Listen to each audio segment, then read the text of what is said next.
Hi, my name is Armand. I'm Edinburgh newborn and maternity photographer, and today we're talking about what to pack for your lifestyle newborn photography session. If you like the content, feel free to subscribe, like, and enjoy the content.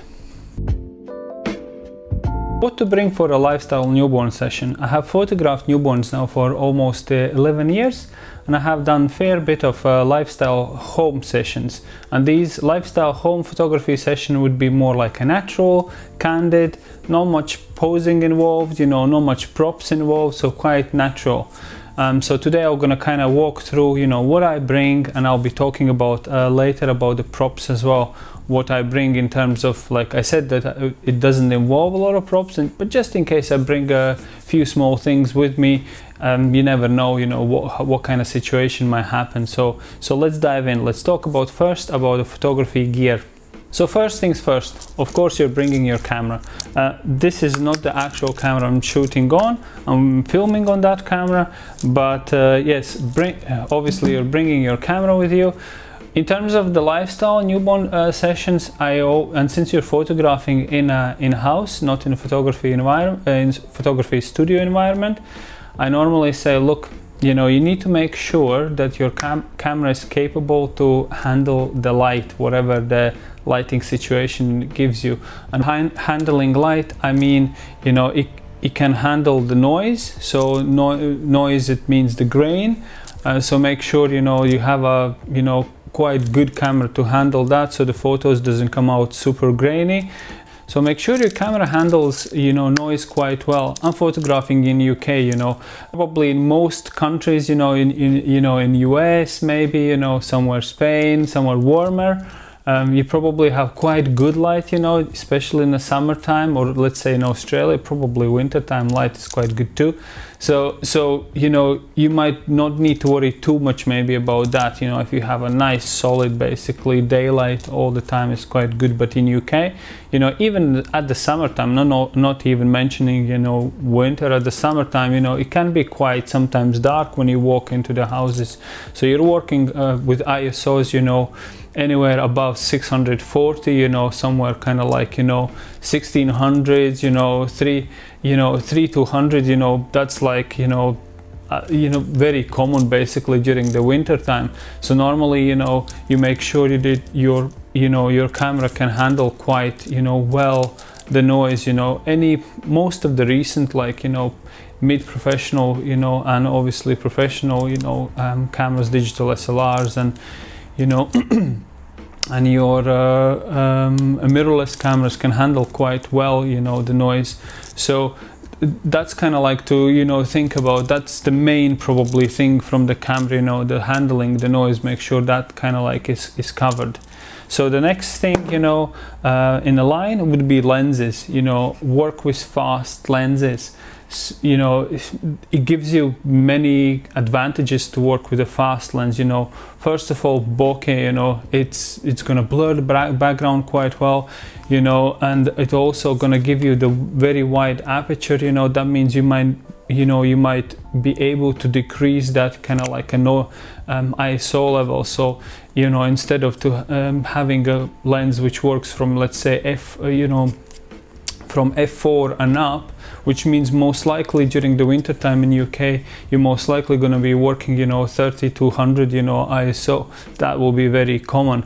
So instead of that, you might want to have a lens 1.4, something 1.8, 2.8, something like that. So with each of these stops down, your ISO also reduces, 1300, 1600, 800, so you're working, like somewhere around 800, and it's quite, a camera is quite capable to handle that kind of noise, and it's not going to really show a lot in the photos. The noise grain is nice to have in the photos, but there is a point when where you say, okay, this is maybe a bit too grainy, unless you're converting everything in black and white, fair enough. But if your client wants a color images, that ISO graininess will be kind of like, you need to watch out for that.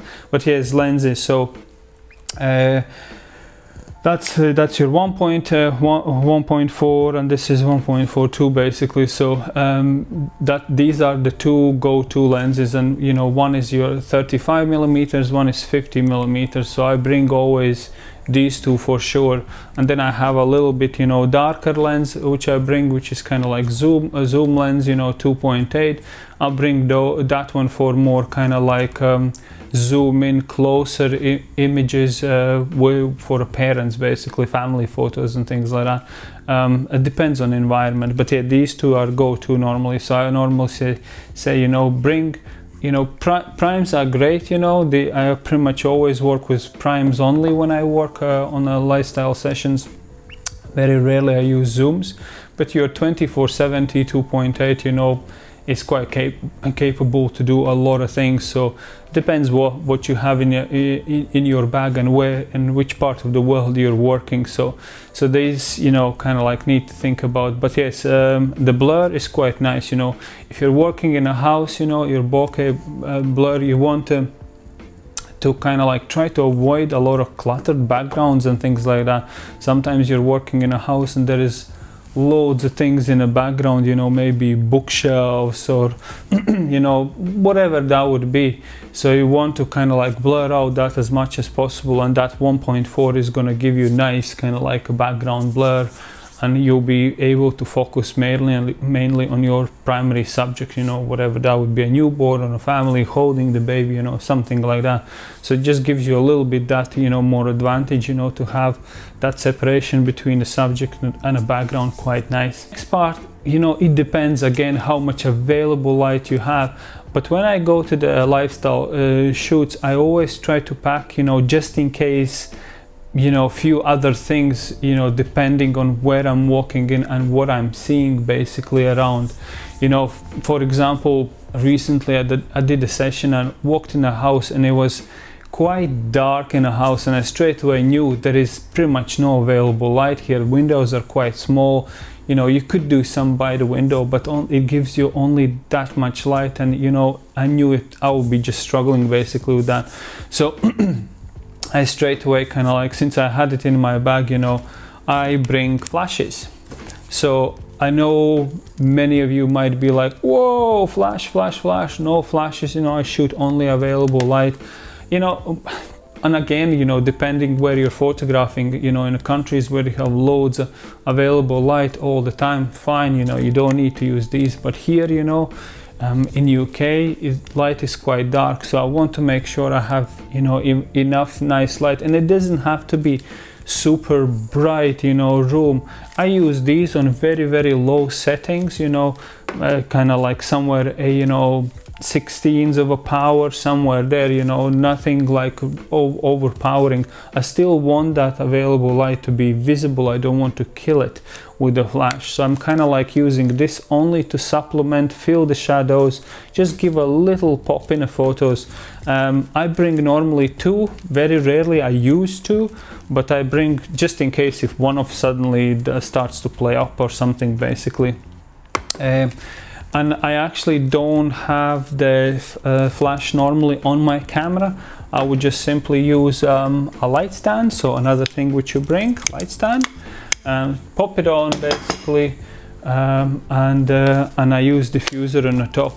And the way how I use the flash, normally if I photograph in a room somewhere, I would put it on a stand and I would put the flash somewhere in a corner basically of the room, put it quite high up, and then put it on a stand, put it in a room's corner or somewhere, you know, bouncing off the ceiling basically, just to give, you know, this is going to give it this nice spread of light, but the ceiling itself is going to spread out light quite nicely. Or I would put the light sometimes where behind the camera, so basically I would be photographing, this is a mom and dad, and I would put the flashlight actually behind me and bounce basically. So I'm taking photos and the light actually is coming over me at the family, just to kind of like, you know, feel the shadows, or somewhere over there, so it's kind of 45 degrees falling on a parent. So you know, you need to kind of play a little bit to understand where to place the best light, you know. But normally in a house's ceiling is pretty much always white, so nice, you know, cloud for you to bounce off. But yes, I always say don't be scared to bring flashes. I know it can be a bit like, you know, daunting to go into the flash photography, but this has saved me, you know, so many times. And I would rather have nice and cleaner images rather than super grainy and then struggling in the Lightroom to bring those shadows out, you know, kind of like fill the faces and everything like that. You know, you just want to make sure that in a camera photo looks already pretty good, so you need to do very little editing in post-production. Obviously, you know, your triggers, receivers, triggers, you know, don't forget to check the batteries, obviously. Batteries for the camera, batteries for the flash. So those are kind of like very common things, you know, obviously your cards and stuff like that. A little bit more, oh, I didn't mention, I sometimes bring umbrella too with me. So let's say again, I'm in a super dark environment. I could, you know, instead of fighting with that available light, I would simply set up the umbrella 45 degrees, and these are normally just for a family photos where more faces are involved. That would be pretty much only time when I would be using the umbrella. I pretty much never use it for kind of like a baby photos. Baby photos I would try to use, you know, that window, or you have maybe a French door or something, you know, use that for a light. Very rarely I would be using, you know, umbrella for that. And because baby obviously is quite tiny, you don't need masses of light, you know, to have a nice definition of the face and the body and things like that. Few maybe less common things you would bring for your lifestyle newborn session at home. Gray card. I know, again, something like, you know, either the gray card or you can get the passport gray card. So it's kind of like with little checker boxes. You can buy those, I think, on Amazon, different photography shops. But yes, let's say you walk in a house which has loads of different colors, you know, different things basically going around. You might be struggling in a Lightroom after that to balance, kind of like to find where is that good color basically. So I use the color, you know, gray card always to get some sort of neutral start, you know. So I would ask parents to hold in a space, take the exposure, and at least I know I have that, you know, where to start from when I come to editing. Because sometimes, especially if you mix, you know, studio light, you know, the flashes and available light, it might be a bit like, okay, where is that neutral when you start editing? And then one photo could be only available light, one is involving flash as well, so it's kind of in different environments. I just throw this card in just to make sure I have kind of look good starting point. When I come to the client's house, I always change. I bring a set of clothes with me, you know, pants and a top basically. I never work with outside clothes in a client's house because you just never know, you know, these days environment, you know, if, you know, all the viruses and things, you know, I want to be safe basically on that side. So I always, you know, ask the parents where I can change, you know, they show me where to change, I change basically there, and I know they have a fresh set of clothes basically, and they haven't been contaminated anywhere basically outside. I always zip bag also my clothes which I bring, so they come like in a little kind of like a freezer bag in, so everything is kind of like nice and safe. Well, these days, you know, obviously hand gel, that's kind of like a must always, you know. I bring that before I start, and I put the hand gel on so the parents see it. So I come out, you know, for the first kind of like introduction, and I'll be straight away put that on, put this hand gel in a pocket, and they see like, okay, I have disinfected kind of like myself, and we are safe. Well, obviously during all the pandemic time, you know, if you're allowed to photograph and go to client houses, obviously you bring your mask, and again I bring the fresh mask as well. I don't use the same mask which I use outside. I bring the separate mask basically for working with the clients, same in the studio as well. So that's kind of like in a base what I put in a photography bag. I mentioned, I think, yeah, I have walked through all things. So think about, you know, obviously the camera you're bringing, if it can handle the noise. Then you have your fast lenses, you know, whatever that would be, 2.8, or, you know, something with wide aperture, you know, 1.8, 1.4. Then obviously, then I bring my flashes. I mean, for you that could be optional, but I like to bring it just so I have that extra light with me, just in case if something is dark. Oh, actually, I didn't mention I had a shoot a few months ago, and I walk in their living room and it's black. It's actually no, it wasn't black. It was navy blue. So it's like a super deep blue, basically, with a white ceiling. So, and they had like this window, kind of like small window, and I just walked in and I was like, what? You know, and that's the living space where we were planning to do the family photos and things like that. I mean, it was dark, you know, like it was super dark. So I had to use a bit of a flash, kind of like to fill in when I was doing the family photos with the window light. So it was definitely quite challenging to do, but then I got there and I was quite happy that I have this basically with me. So yeah, so that's pretty much what you bring. Now we're going to talk about the actual kind of like a tiny props I like to bring with me. So what do I bring for actual newborns? You know, you could say these would be the props, but these are just few items which I would throw in a bag, you know, easy to carry with me. I don't need to lug around, you know, suitcases or anything like that. Just small few items which could help you, you know, to improve how the photos look like. So let's dive in.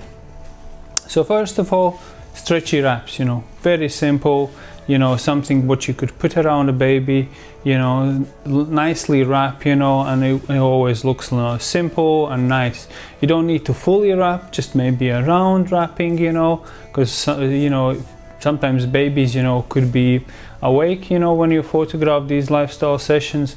Just something, you know, to keep the baby quite content and nice, basically. It just depends how confident you are with wrapping, but I would just bring, you know, different kind of like colors, depending, you know, who I'm photographing, boy or a girl. You know, I would just bring, you know, a few colors with me. And I would ask parents, you know, would you mind if I put like a wrap around? Maybe a baby is lying on a bed, you know, something like that. Put you know, a little wrap around, you know.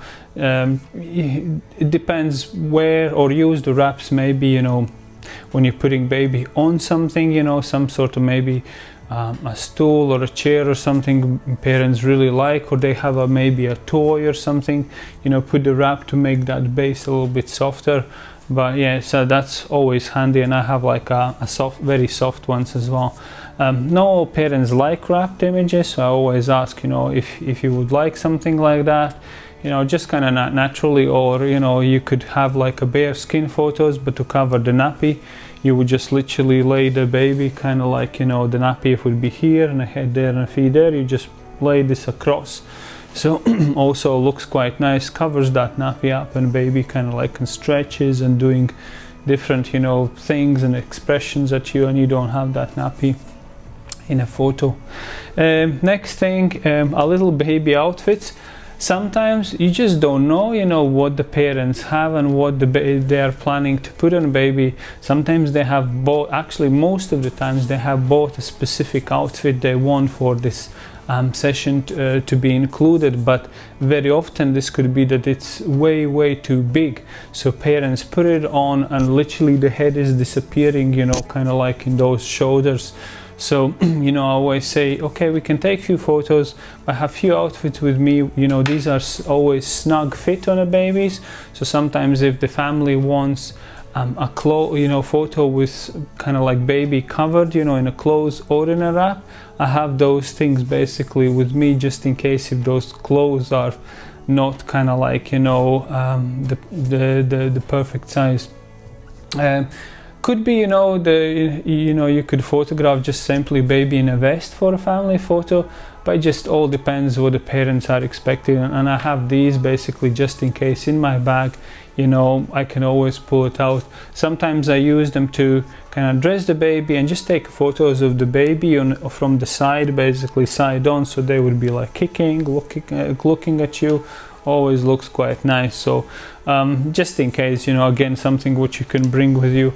I also bring a few blankets with me, just a normal newborn photography blankets, just in case, you know, sometimes I walk in a house and it's been like quite chaotic, you know, crazy, basically everything is everywhere, you know, there is no kind of like a, you know, there is how to say it, there's no almost like clean bed sheets, like the duvet is also all mucked up basically, you know. And sometimes they pull out the new kind of like, you know, bedding from the wardrobe, but it'd be all so creased up that it's like, you know, I know that this is gonna show in the photos, and there is no way for me to fix that basically in post-production. So I would say, okay, for baby alone photos, maybe we can use one of my blankets, you know, daddies can stretch it out, and just kind of like a few, you know, from the top, you know, from the side, you know, just clean the background.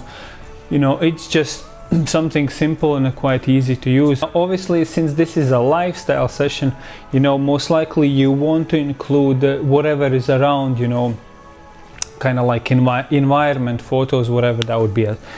Parents on a sofa, you know, baby in a cot, you know, images, you know, things like that. That's great, you know, absolutely fine. But sometimes to get those kind of like a clean baby alone photos, you know, to have attention only on a face, only on a body, you might want to use something like that. It just depends, you know, where you're walking in and what you're seeing around you. I do send quite detailed email out to my parents and say, okay, could you prepare this, and there is a, you know, kind of like mention, it would be good to have a clean, you know, iron bedding basically, so it just makes my life much easier. It looks nicer when you have something like that. And same goes for a baby cot as well. Very often when I come for a lifestyle, you know, session, babies, newborns actually don't sleep in their cots yet, so it's just kind of there waiting, you know. Most likely there is a bed beside, you know, parents' bed, so that the baby normally would be in one of those, but very rarely in a cot. So I would say, okay, prepare the cot, you know, mattress, put some nice blanket or something on it, you know, even though that we are, you know, not sleeping in it yet, you know, it would be nice to have a few photos, you know, in that environment as well. One more thing I didn't mention, you know, sometimes parents, especially moms, sometimes would like, you know, kind of image, almost kind of like a skin to skin basically photo with their baby. For that I bring bando sometimes with me, kind of like, you know, it's just like a tube bra. I have that in a bag just in case if they want that kind of images, so mom can kind of like cover and call the baby, you know, and things like that. So you know, not very often, but you know, I've had a few occasions when parents ask that. So that's pretty much it. So couple of blankets, you know, few wraps, 1 or 2 outfits, bando, you know, nice in kind of like a backpack, nicely fits in all, so it's easy to carry on. So hopefully this was helpful. You know, you picked up a few things, you know, which you maybe didn't think of before. And if you like it, you know, press the like and subscribe, and I'll see you back in another video.